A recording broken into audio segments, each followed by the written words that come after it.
మనకు కనిపిస్తున్నది దేవరకొండలో అది MLA camp office cum residence. యాక్చువల్గా బాలు నాయక్ గారికి అక్కడ ఇల్లు ఉంది, సొంతం ఇల్లు ఉంది. కానీ దీన్ని రెనోవేషన్, అసలు ఇల్లే కట్టేయచ్చు, ఈయన పెట్టిన రెనోవేషన్లో ఒక ఇల్లు కట్టేయచ్చు పెద్దది. 1,14,00,000 ఖర్చు పెట్టిండ్రు. 1,14,00,000 దీని రెనోవేషన్కి, ఉత్తగా మార్చనికి, ఇంకా ముందర ఇక్కడ బండలు తీసి అక్కడ, అక్కడ బండలు తీసి ఇక్కడ. ఇప్పుడు అంతకుముందు మినిస్టర్ ఉన్నప్పుడు వాడిండి, అంతకుముందు ఎమ్మెల్యే రవీందర్ ఉండే, ఎమ్మెల్యే రవీందర్ ఉన్నప్పుడు వాడిందే ఇది. అంతకుముందు ఎమ్మెల్యే ఉన్నప్పుడు అప్పుడు గవర్నమెంట్ అన్నీ సమకూర్చింది. ఈయన వచ్చిన తర్వాత ఇప్పటిదాకా నాకు తెలిసి రాష్ట్రంలో ఏ క్యాంప్ ఆఫీస్లో ఎవరేం మార్చుకోలేదు, ఈయన ఒక్కడే మార్చుకున్నాడు. ఈయన ఒక్కడే ఈ దేని ఖర్చు పెట్టింది తెలుసా? ఆయన చాలా విచిత్రమైన విషయాలు. Repairs of MLA camp office cum residence. Devarakonda నియోజకవర్గ ప్రజలకు నా యొక్క నమస్కారాలు మరియు సిగ్నల్ టీవీ యాజమాన్యానికి ప్రత్యేకంగా నా యొక్క నమస్కారాలు. సిగ్నల్ టీవీ వారు forum for good governments report ఆధారంగా దేవరకొండ శాసనసభ్యులపై, అంటే ప్రస్తుత శాసనసభ్యులు పెద్దలు శ్రీ నేనావత్ బాలు నాయక్ గారిపై కొన్ని ఆరోపణలు చేసినారు. అందులో మీరు మీ శాసనసభ్యులు మీ నియోజకవర్గానికి ఏం చేయాలో ఏం చేయకూడదో తమరు వివరించినారు. కానీ మీరు ఇక్కడే పప్పులో కాలేసినట్టుగా నాకు అర్థమైంది.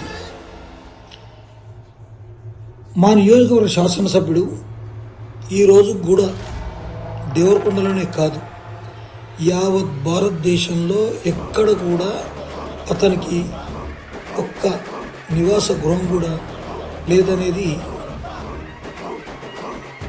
ఎలాంటి ఆలోచన లేకుండా ఒప్పుకోవాల్సినటువంటి ఇదొక విషయం. అతడు దేవరకొండలో ఉన్న ఇల్లు కానివ్వండి, అలాగే హైదరాబాద్లో ఉన్నటువంటి ఇల్లు కానివ్వండి, పూర్తిగా రెంట్ మీద ఆధారపడేటువంటి ఇల్లు అనేది ఇది నగ్న సత్యం. పోతే మీరు అన్నట్లు సిడిఎఫ్ నిధులు క్యాంప్ ఆఫీస్కు ఖర్చు పెట్టింది నిజం. అంటే ఆ యొక్క ఆఫీసు అతని సొంతం కాదు, అది ప్రజల ఆస్తి.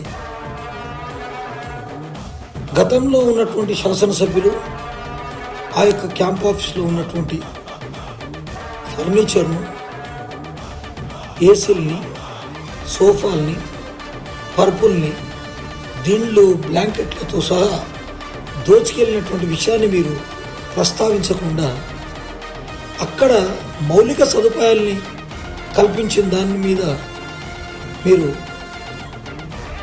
రచ్చ చేయడం ఇది అనాలోచితమైనటువంటి చర్య. ఆఫీస్కి పెట్టినటువంటి ప్రతి పైసా ప్రజల ఉద్దేశంలో ప్రజల కోసం కొరకు పెట్టినట్లు. ఎందుకంటే ఎమ్మెల్యే గారి ఆఫీస్ అంటే ఆయన సొంత ఇల్లు కాదు. ఆ యొక్క ఇంటికి ప్రతిరోజు ప్రజాప్రతినిధులు, ఉన్నతాధికారులు, ప్రజలు ఎంతోమంది దినసరిగా అక్కడ విచ్చేస్తూ వారికి ఉన్నటువంటి సమస్యలు విన్నవిస్తూ, అధికారులు అయితే వారితో సమీక్షలు నిర్వహిస్తూ ప్రతిరోజు నిత్యం అక్కడికి వచ్చేస్తుంటారు. అంటే అక్కడ పెట్టినటువంటి ప్రతి పైసా ప్రజల కోసం ఉపయోగపడే తప్ప దుర్వినియోగమైందని చెప్పి మేము అనుకోవట్లేదు. అలాంటి అధికారుల కోసం, ప్రజల కోసం, సౌలభ్యం కోసం ఈరోజు కొంత డబ్బును వెచ్చించవచ్చు. కానీ అదే డబ్బును బాలునాయక్ గారు తన సొంత ఇంటికో, తన అత్తవారింటికో, తన కూతుర్లింటికో పెడితే మీరే కాదు మేము కూడా అతన్ని నిలదీసే అవసరం ఉంటుంది, నిలదీసే అవకాశం ఉంటుంది. తెలంగాణ రాష్ట్రంలోనే సొంత ఇల్లు లేని శాసనసభ్యుడు ఎవడైనా ఉన్నాడు అంటే అది దేవరకొండ శాసనసభ్యుడు నేనావత్ బాలు నాయక్ అని చెప్పి నేను ఖచ్చితంగా చెప్పగలను. ఎందుకంటే ఈరోజు ఎన్నో సామాజిక వర్గాల వారు ఈ రాష్ట్రంలో శాసనసభ్యులు ఉన్నారు.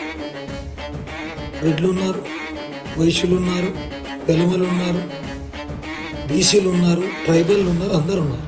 కానీ సొంత ఇల్లు లేకుండా ఈరోజు కూడా అతడు కాదు, మేము ఇంకా చెప్పాలంటే కేవలం అతని మామ అత్త సంపాదించినటువంటి వారి భార్య నుంచి వచ్చినటువంటి ఒక చిన్న నివాసగృహం దేవరకొండ ఉంది తప్ప అతనికి రాష్ట్రంలో ఎక్కడ కూడా ఎలాంటి ఇల్లు లేదని చెప్పి నేను మీ అందరికీ, ప్రజలందరికీ, మీ టీవీ వారికి కూడా సవినయంగా తెలియజేస్తున్నాను.